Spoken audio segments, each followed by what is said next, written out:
गायत्री मंत्रेण पात्रान् प्रोक्षयेत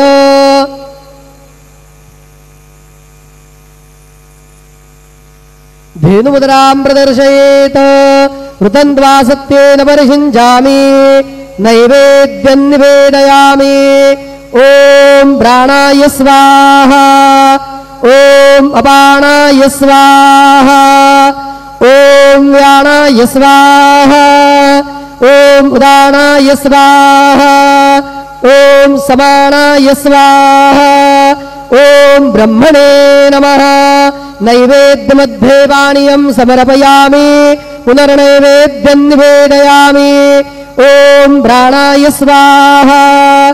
ॐ अपानाय स्वाहा ॐ व्यानाय स्वाहा ॐ उदानाय स्वाहा ॐ समानाय स्वाहा